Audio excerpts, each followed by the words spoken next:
അസ്സലാമു അലൈക്കും വറഹ്മത്തുള്ളാഹി വബറകാതുഹു. പുരുഷന്മാരിപ്പോൾ ഭർത്താവ് ഭാര്യയാണ് തൊലാക്കലല്ലേ, ഇപ്പോൾ ഭാര്യ ഭർത്താവിനെ തൊലാക്കെല്ലാം പറ്റുമോ? അല്ല, ഒരു സംശയം നിൽക്കുന്ന പല ആൾക്കാരും ചോദിച്ചു വരാറുണ്ട്. തിരിച്ച് കാലം മാറിയപ്പോൾ ചോദ്യങ്ങളൊക്കെ മാറി തുടങ്ങി. എന്താ പോട്ടെ. അപ്പോൾ ചോദ്യം എന്താ വെച്ചാൽ, ഒരാൾ തൻ്റെ ഭാര്യയുമായി ദേഷ്യപ്പെട്ട് സംസാരിക്കുന്നതിനിടയിൽ ഭാര്യയോട് നീ എന്നെ തൊലാക്ക് ചൊല്ലിക്കോ എന്ന് പറയുകയും അപ്പോൾ എന്താക്കി ഭാര്യ ഞാൻ നിങ്ങളെ തൊലാക്ക് ചൊല്ലി എന്ന് പറയുകയും ചെയ്തു എങ്കിൽ അവിടെ തൊലാക്ക് സംഭവിക്കുമോ? ഈ ഒരു സംശയം നിങ്ങൾക്ക് ഉണ്ടോ ഇല്ലേ? ഉണ്ടെങ്കിൽ ഒന്ന് കമൻറ്റിൽ അറിയിക്കട്ടോ. അപ്പോൾ അങ്ങനെ തൊലാക്ക് ചൊല്ലേണ്ടത് ഭർത്താവാണ്. ഭാര്യ തൊലാക്ക് ചൊല്ലിയാൽ തൊലാക്ക് സംഭവിക്കുകയില്ല എന്ന് പറയുന്നത് ശരിയാണോ എന്ന്.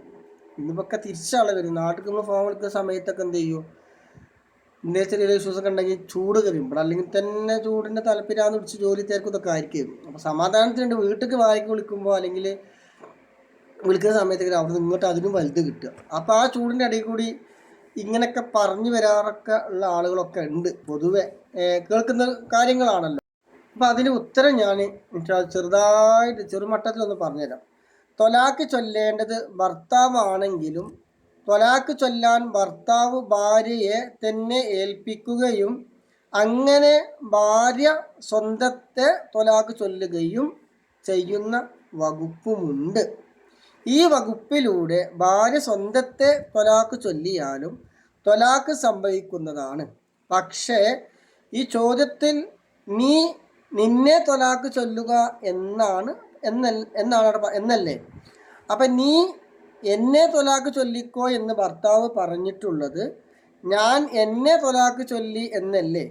അപ്പം ഞാൻ നിങ്ങളെ തൊലാക്ക് ചൊല്ലി എന്നാണ് ഭാര്യ പറഞ്ഞത്. അപ്പം അതിനാൽ ഈ വാക്യങ്ങൾ അവ്യക്തമായ വാക്യങ്ങളാണ്.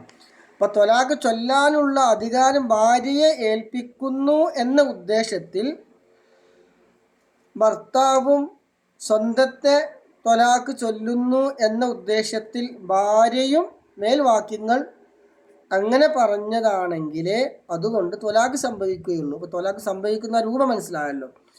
അതല്ലെങ്കിൽ അതുകൊണ്ട് എന്ത് ചെയ്യില്ല, തൊലാക്ക് സംഭവിക്കുകയില്ല. ഇതിൻ്റെ തുഹഫ 8:23 നോക്കിയാൽ ഇതിൻ്റെ വിശദമായിട്ടുള്ള കാര്യങ്ങൾ ഉണ്ടാവും.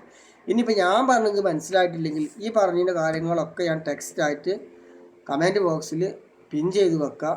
വായിച്ച് മനസ്സിലാക്കിയിട്ട് നീ പറഞ്ഞാൽ മതി. വെറുതെ പറഞ്ഞുകൊണ്ട് ചൊറിയാൻ നിൽക്കരുത്. ഇത് കേൾക്കുമ്പോൾ കുറേ ആൾക്കാർക്ക് ഇപ്പോൾ ഹാലൊക്കെ ഇളകിയിട്ട് വരും. അപ്പോൾ ഇൻഷാ അള്ളാ ഈ വിഷയമൊക്കെ മനസ്സിലായിട്ടുണ്ടാവും വിചാരിക്കുന്നു. അപ്പോൾ പരമാവധി ആളുകളിലേക്കൊന്ന് ഷെയർ ചെയ്ത് കൊടുക്കുക, സപ്പോർട്ട് ചെയ്യുക. ഇതുപോലത്തെ വീഡിയോസാണ് ചാനൽ സബ്സ്ക്രൈബ് ചെയ്യുക, ബെല്ലൈക്കൻ എനേബിൾ ചെയ്ത് വെക്കുക. മറ്റുള്ള വീഡിയോയിൽ കാണുന്നൊന്ന് ഫോളോ ചെയ്ത് അതിലും ബെല്ലൈക്കൻ ഓളൊന്ന് സെറ്റാക്കി വെക്കുക. എന്നാൽ ഇതുപോലത്തെ വീഡിയോസ് ഇനിയും കിട്ടും ഇൻഷാ അള്ളാ. അള്ളാഹു സുബ്ഹാനഹു തആല നമ്മുടെ കുടുംബജീവിതത്തിൽ സന്തോഷം റാഹത്തും നൽകട്ടെ. സ്നേഹമുള്ള ഇമ്പമുള്ള കുടുംബജീവനം നയിക്കാനുള്ള തൗഫീക്ക് നമുക്കെല്ലാവർക്കും നൽകട്ടെ. ആമീൻ എന്ന പ്രാർത്ഥനയോട് കൂടി ഇൻഷാ അള്ളാഹ്.